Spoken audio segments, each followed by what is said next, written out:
तो ये वाला प्रॉब्लम लिखना है आपको पूरा कि यहाँ पर एक ब्लॉक है मास 1 kg का, एक्सटर्नल फोर्स कैपिटल एफ है और स्टैटिक फ्रिक्शन कोफिशिएंट और काइनेटिक फ्रिक्शन कोफिशिएंट दे रखे हैं आपको।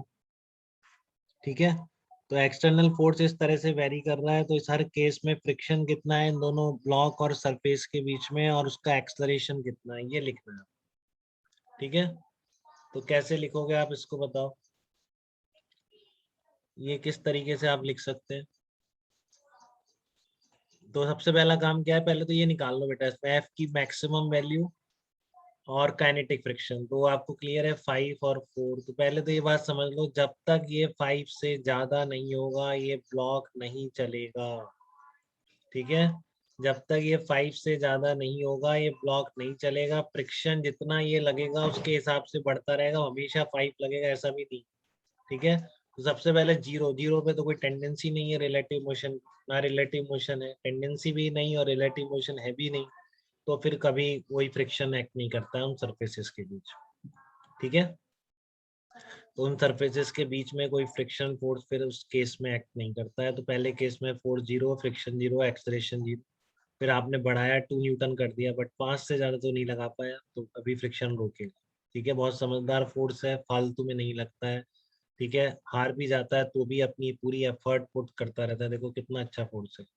ठीक है, अब आपने यहाँ पर लगाया कितना, 2 न्यूटन, तो बस 2 न्यूटन की जरूरत है तो 2 न्यूटन लग जाए। इसका रिलेटिव मोशन नहीं हो पाएगी, 2 न्यूटन लग के रिलेटिव मोशन रोक लेगा ये, जो उसका प्राइमरी टारगेट। ठीक है, फिर आपने 4 न्यूटन करा, तो 4 न्यूटन पे क्या होगा, मैक्सिमम 5 तक जा सकता है, तो 4 के बराबर हो जाएगा, क्या दिक्कत। 5 करा आपने, 5 पहुंच गया, ब्लॉक नहीं चल रहा है इस केस में, स्टैटिक फ्रिक्शन है सारा।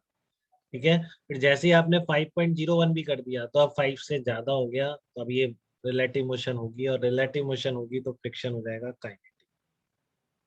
ठीक है, कभी आपको ना गिवन हो ये 4 न्यूटन, काइनेटिक फ्रिक्शन अलग नहीं है, मान लो केवल म्यू गिवन है 0.5, तो 5.01 पे फ्रिक्शन भी 5 कर देंगे, क्या दिक्कत है।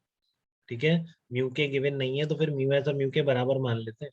फिर रिलेटिव मोशन हो गई है तो म्यू इंटू एन लगाई।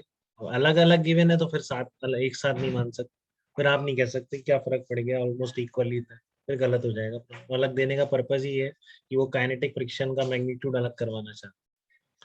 ठीक है, तो 4 न्यूटन लेंगे हम अपन, तो अब 5.01 फ्रिक्शन हो गया, 4 एक्सेलरेशन कितना आ जाएगा, तो अब नेट फोर्स कितना हो गया इसको, 5 से जब एक्सीड कर गया ये तो नेट फोर्स कितना हो गया, इस डायरेक्शन में 5 आ गया, इस डायरेक्शन में कितना आ गया आपका, नहीं 5.01 आ गया, फ्रिक्शन एकदम कम हो गया 4, तो नेट फोर्स आ गया 5.01 minus 4, 1.01 is equal to M into A, M 1 है तो एक्सेलरेशन कितना आ गया 1.0।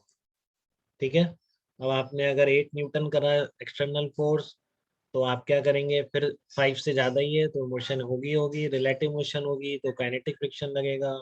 8 न्यूटन, 4 न्यूटन, तो एक्सेलरेशन कितना आ गया, नेट फोर्स आ गया 8 माइनस 4 इज इक्वल टू 4, तो आप 4 को इक्वल करेंगे एम इंटू ए के, तो एक्सेलरेशन कितना निकल के आया, 4 मीटर पर सेकेंड स्क्वायर एक्सेलरेशन निकल के। ठीक है, तो यहाँ तक थोड़ा भी डाउट बेटा किसी को तो वो बता सकता है। हाँ, लक्षित के भी सारे आंसर एकदम सही दिए थे, बिल्कुल एग्जैक्ट थे लक्षित, वेरी गुड। और किसने दिया था, हार्दिक के, लक्षित ने, हार्दिक के भी सही होंगे, हार्दिक के भी सही थे बिल्कुल, 1.01 1.1 लिख दिया था हार्दिक, सही है। सर 1.01 लिखना था, गलती से वो हाँ, लिख दिया 1. ओके बेटा, तो ये क्लियर है आप लोगों को एकदम। ठीक है, ये प्रॉब्लम बहुत ही बेसिक प्रॉब्लम है, दोनों फ्रिक्शन में डिफरेंस आपको बताने के लिए।